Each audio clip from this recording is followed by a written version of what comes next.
going to go into effect in 2015, Okay. and the scheduling on that basis. So my hope is that it will continue to get better over time, because I think right now, again, the frequency of bus routing is fairly complicated, Okay. illogical, it seems. Okay. So those are the key transportation recommendations. Again, vehicular, pedestrian, bicycle, transit, in terms of recommendations overall for the city. And jumping back real quick to the pedestrian areas map, is there a bum copy or is the legend incomplete? I'm not sure, what was that? The legend, you got business zones. Oh, those are all the subcategories for what made it a higher priority pedestrian area. I'm sorry. Oh, okay, excellent. I thought there was supposed to be different colors. No. I misread it. No, I'm with you. That is a little. So I got you. We're going to make that we're going to make it clearer what that is. So you've got to be a higher priority pedestrian area. If it's a business zone, a higher density residential zone, along a key route, or you included some key destinations such as community facilities, schools, and other things. So that's how these greens got defined. Before we leave this section, and again, this shows up in 2 or 3 places in this section, I don't know if it's elsewhere. In the overview of some of these subcategories, the text says, for example, maintenance and repair of sidewalks is the responsibility of the abutting property owner. The plan recommends that these policies and practices be continued. I'm concerned that if it says that in the text, does it have a policy or an action step where it's likely to be actually identified and implemented? There's several places where the term, the plan supports this, plan recommends that. Seems to me that it's perhaps more appropriate to move that out to the policy or action step section. That's a good observation.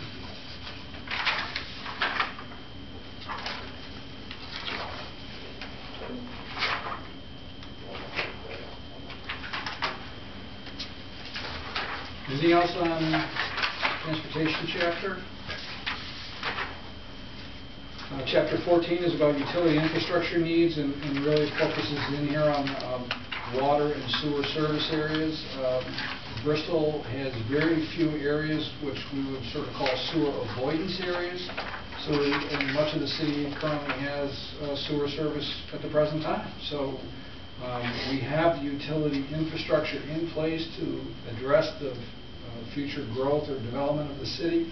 We have adequate capacity in place for both water and sewer to meet the needs of the city during the planning period. Talk about electricity and wireless communications in here as well, as being issues for the community to work on and focus on.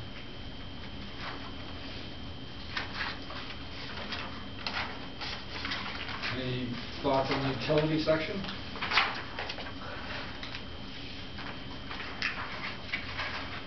The last section of the plan is the conclusion. This is the future land use plan. This is draft at this point in time, but what it does is it takes the information from the other sections of the plan and starts to put them together here in colored format. How we envision the growth of the city occurring in the future in terms of reflecting and respecting our recommendations in the plan overall. So this is marked draft because it really needs to kind of be thought through and discussed and refined as we go. In terms of consistency with the state plan, and the regional plan is the CCRPA plan, but I guess we don't really have it. That's the only thing for us, so the regional plan consistency. Because I'm not sure how that whole process is going to flesh out. There may be an amendment, maybe a new plan written, or a conglomeration of. I'm not sure. I'll find out with Marie next week. Yeah, let me know what you want. Because, I mean, I think I picked up on the CCRPA plan, but it's... Oh, sure. Well, it's the plan that's relevant right now. And then there's a section in the back of the plan, Chapter 16, which advocates for implementation and recommends a plan implementation committee or other action steps or programs or policies to promote implementation of the plan overall.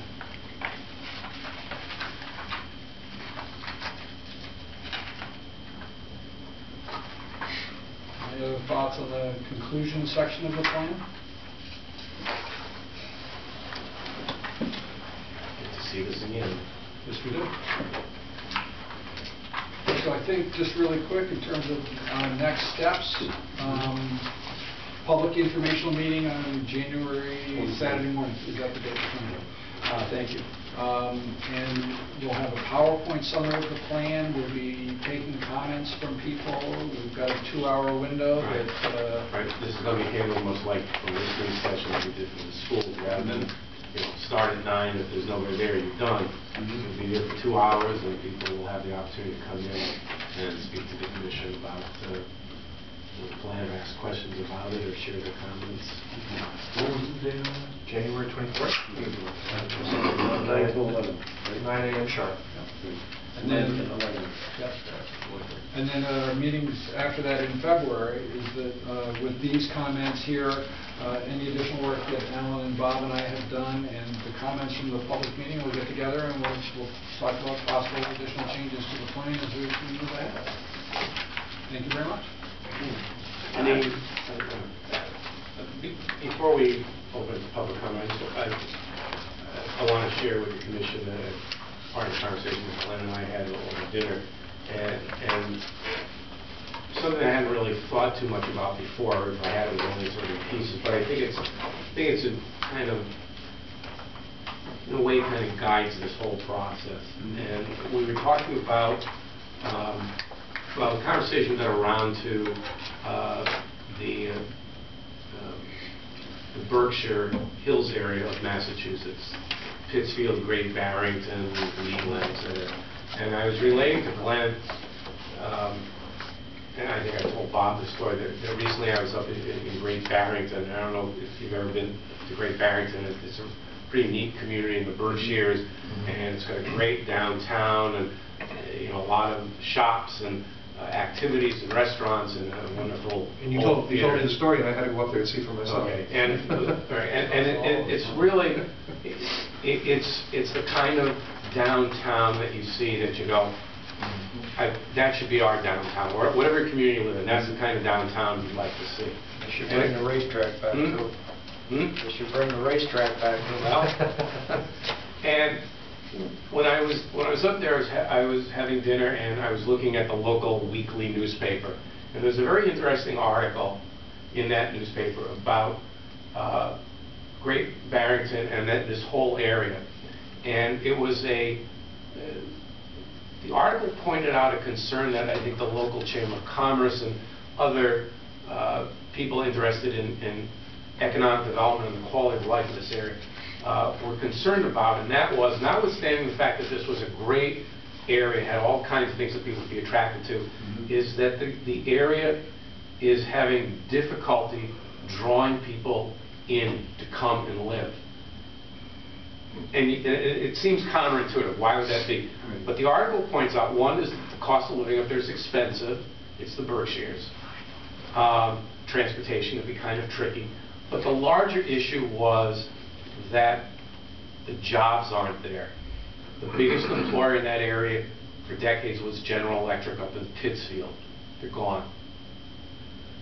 So the business and industry that you need to bring people to an area like this isn't there. And so the younger people, the people they're trying to attract to replace the baby boomers and the weekenders, aren't coming the way they like to. And it was a real concern. And then we talked further about it. And this really took me by surprise because it wasn't anything I thought of. And then we talked about, well, what does that have to do with Bristol? Well, you look at Bristol, and Bristol has got the business and the industry that those areas are dying for. What we don't seem to have is the enough of the shops and the restaurants and the recreational opportunities and the entertainment facilities that people have talked about happening in downtown, for example. And as a result, that's what we struggle with. We're not struggling so much with bringing in business and industry. We've got a lot of it here. It's always important to help try to maintain it, but it's here. And so the question that I posed to Glenn, and it's kind of a rhetorical question, it's a question I believe you with, is you have Great Barrington in that area, you have Bristol, Connecticut in that area. Which of those two communities or areas is more likely to achieve what it's trying to get sooner than the other? Are they more likely to draw in the business and industry they need to attract the younger people, and the newer people are going to take, help replenish the population as time goes on? Or is a place like Bristol, Connecticut, that has the business, has the industry, has the manufacturing, has the jobs, is it going to be easier for you to attract, to bring in the kinds of activities and events and venues and the like that people want to balance out the job portion of their life? What are they doing? What are they doing? They're trying to figure out what to do. Okay. And I just leave you with that. And I think it's food for thought, because I think we tend to think that woe is us. Now, there are places that are in some respects more attractive, have more of what you'd like to see here, but they're struggling, and they're struggling in ways that may be harder to deal with than what a city like Bristol is dealing with. Thank you. Any public comments from anybody? Sure. Actually, I wanted to mention, first off, the 2000 plan, conservation development. I think, wasn't there a difference in the zoning for the lot over here? There was no residential in the 2000 plan, right? Didn't we add the residential in? When you say over here, Over here along North Main Street. Was that originally the 2000 plan? It was, or am I thinking is it the West End study I'm thinking of? Where it actually showed like proposed buildings on the lot? No, the downtown study didn't get down to specific sites. It should be on this site and that should be on that site. I mean, it talked about downtown sort of in a bigger sense. I think it talked about that parcel of land, but it didn't say, it didn't treat it differently than than the rest of the downtown. So it wasn't the 2000 POCD then that I saw. It was something else. Something else for Bristol. probably. Okay. All right. Well, the other thing I wanted to mention was when we were talking about housing affordability, and I noticed in the POCD draft, it talks about housing diversity, and it even mentions inappropriate locations such as near services and/or transit, and it made me think back to the CCRPA housing report. I think I brought it up before at a meeting where it says in there that the index set for affordability is at 45% of household income if it's near transit. It almost seems like that there's something missing in the plan. There's like, it talks a little bit about it, but it's not really spelled out about housing near transit. I know Alan, you said that there were different agencies, state agencies, that had input into the POCD? Not in our POCD. Oh, okay. You're talking about the POCD, it does have, and Glenn can speak to this, that our plan for conservation development has to be consistent, am I correct, with the smart growth principles of the state's plan. So that pretty much. But that's it. And I think you have to, am I correct, you've got to demonstrate how your plan is consistent. You have matrix back in chapter 16. But no other state, no state agency is going to review this plan. Page 137 has a little chart that shows, discusses briefly the consistency of this plan with the state's. I think it's the DECD says the review for consistency and achieving certain goals like increasing density around transit corridors and there's another, something, providing access, something to that effect. I know definitely increasing density around It's transit. not or- maybe the state plan of CND. Increasing the amount of affordable housing within a certain area. They look at that, the DEC looks at that as like... You can take a quick peek. Page 137. If you- Oh, I don't have 137. Those are the state growth management principles. So 2 and 3 are... Yeah, this is the principles, but then on the OPM's website, or it might be part of the state POCD, I'm not positive, but I read too many documents, I guess, I don't remember one from the other. But it says, you know, these are the factors that we look at, you know, considering priority funding. Right.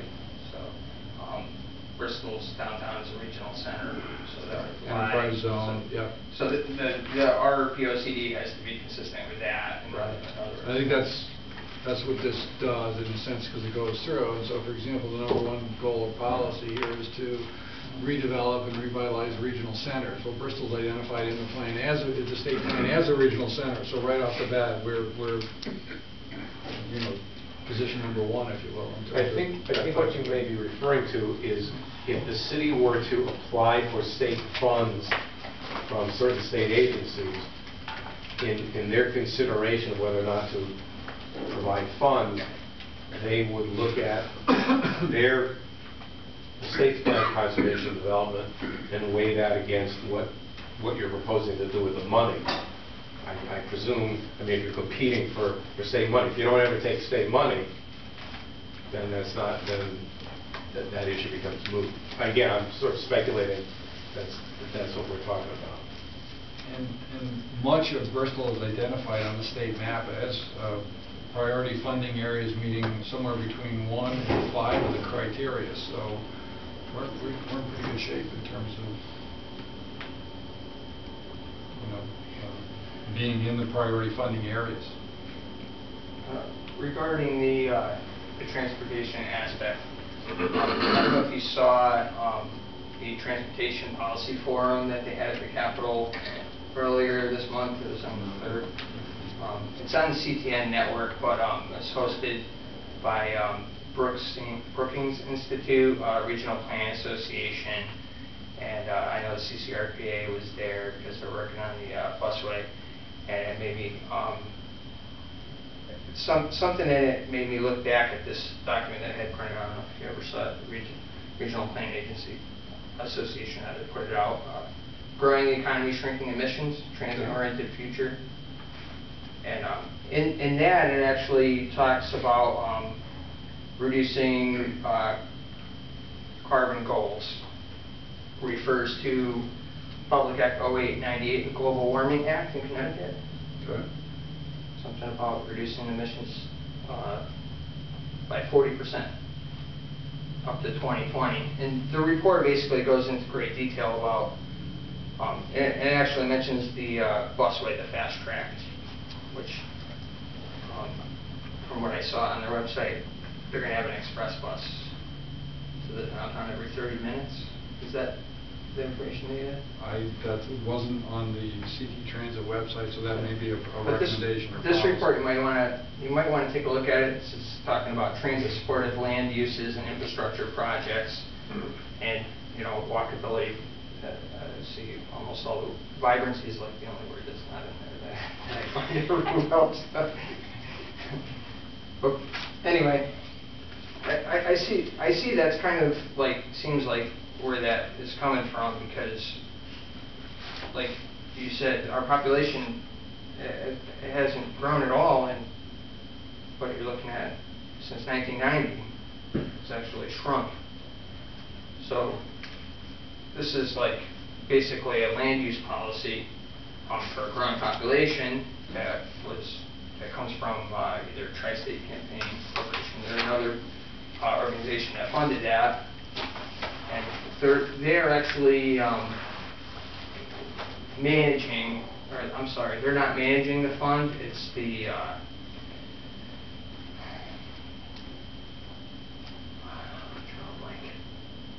there's a transit pre-development fund in the state. And it's being managed and oversaw, and that's where some of this redevelopment money is coming from. So I don't know if that relates to the downtown development or not, if the building density next to the transit or not. Again, I think it's important to understand that the only requirement that the city has in preparing its plan of conservation and development is it has to demonstrate whether or not it's consistent or inconsistent with the state's smart growth principles. Beyond that, the city is on its own. Now, again, if the city at some point in the future decides to pursue funding of state or federal funding of projects, they may look at the plan of conservation and development to make determinations about whether or not to approve that funding based on whatever our plan says. But that stuff doesn't drive this plan. But what I'm saying is, here in our POCD, it talks about how the need for affordable housing per se, Right. and it talks about building density around the transit somewhat, per se. Okay. Right, downtown, infill, high-density development, that kind of thing. And it just has everything in there except for that being next to transportation makes it more affordable. It's every little piece of it but that. There's even parking garage in the POCD. But it's almost like it got something's missing, like I'm missing a page or something out of it. So that's why I wanted to bring it up. I mean, if that's what we're doing and we're trying to get funding for development in downtown Bristol for housing, maybe we need to have that in there. Personally, I see the Central Natchitoches Valley already has their, well, it's not the COG, but it's the regional, so it was before they consolidated, but they already had their POCD, and it's got a lot of demographics saying that like 30% of that region of job loss in manufacturing. So, I mean, that's huge. More people are probably moving out of the state looking for jobs than they are looking for an exciting destination, I think. Thank you. Sorry if I talked too long. All right. Anybody else want to say? Takes me a while.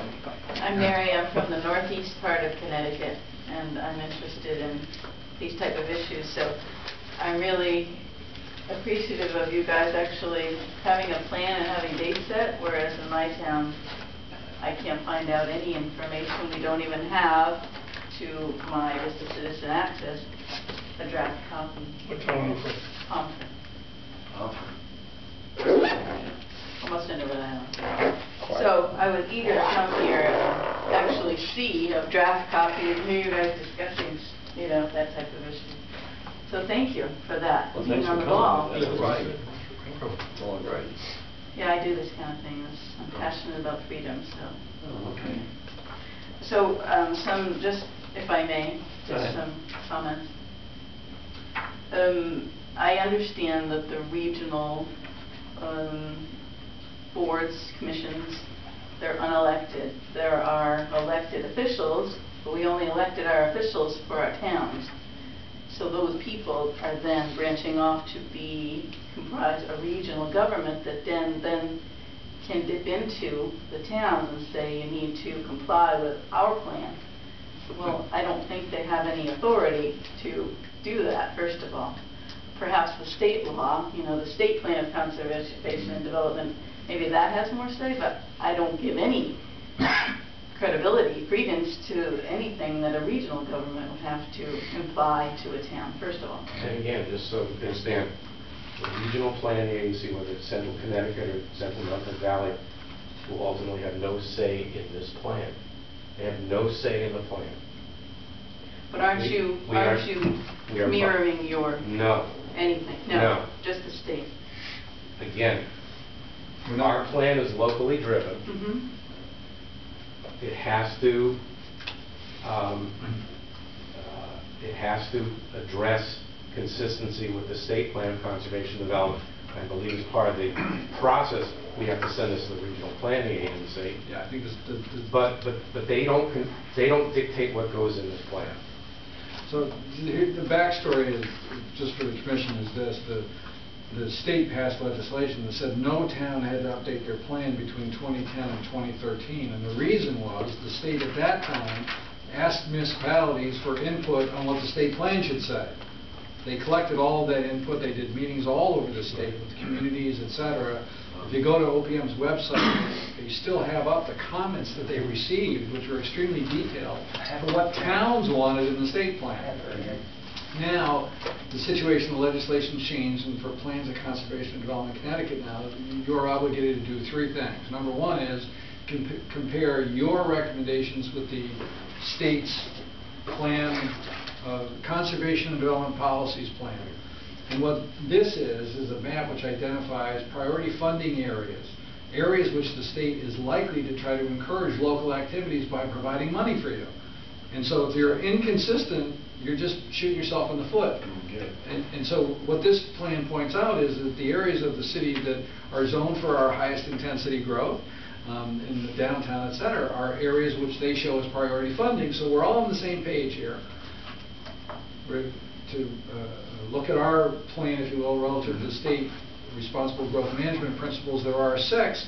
We are consistent with those. So again, we are in good shape, if you will, in terms of promoting consistency and getting funding. And the last thing we need to do is to compare our plan with the regional plan. We're in kind of a funny position here because as of midnight tomorrow, CCRPA no longer exists, but this is the regional plan we have.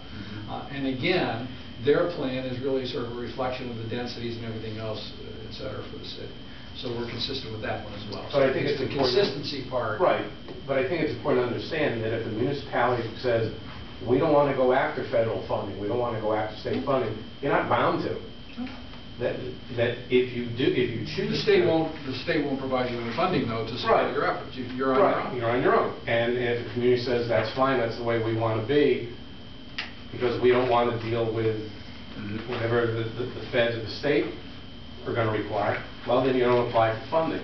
So they don't dictate, in that sense, they don't dictate what's in your plan. What's in your plan may affect your ability to obtain funds or not obtain funds, but they don't tell you what has to be in your plan. Every community makes its own decisions at the local level. Anything else? Yeah, I did. But if he wants to comment off that, it makes better sense right now. No, I just wanted to ask, like, but the regional, they're in charge of the transportation, right? So Bristol, some transportation money does come through.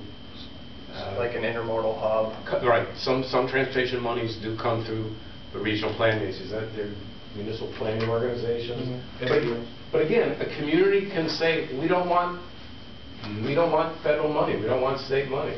Nobody is bound to, But is required to take their money. So if the state says, the state can't say, The state can't say, hey, you got to take our money. oh, they can't say we're going to put a transit hub here, or they can't. I guess if they can find a way to do it and overrule local regulation and perhaps they could. And that's the regional government. No, it's not the regional government, it's the state government. Yeah, the state does. Yes. The regional is just administration. It's not the regional government. If I could just speak to one of your comments, and I don't know, it's probably not the way this works, but you had mentioned about the Regional Planning Commission being regional government. And you're right, the regional representatives are appointed by the chief elected officials in each one of the towns for the council of governments that they belong to. In my 12 years of being on the Regional Planning Commission in Waterbury, not representing Bristol, representing the town that I live in, we make recommendations. We review and vet policy, and we make recommendations back to the chief elected officials, and then they're the ones who make the final decisions. So they appoint us. We kind of go through the policy. We're the policy wonks. We go through the policy and make recommendations back to them. The final say is back with the elected officials. The Regional Planning Commission just makes recommendations to the chief elected officials. And they're also obtaining federal grant monies to implement this transportation as well. All done under the direction and jurisdiction of the chief elected official of the town. The Regional Planning Commission doesn't sign up on anything. It's the chief elected officials who do. So your vote does count, and they're giving us some policy work to do, and then we're giving them back recommendations, but they make the final decisions. And now Waterbury is growing to 19, including Bristol now.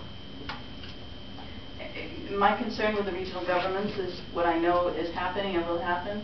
They're going to grow as we see in now a smaller number of regions, condensing regions into larger regions. It's going to go across state lines. And then larger regions beyond just 2 states, it'll be combined. Our borders are going to go away. There's the North American Trade Agreement.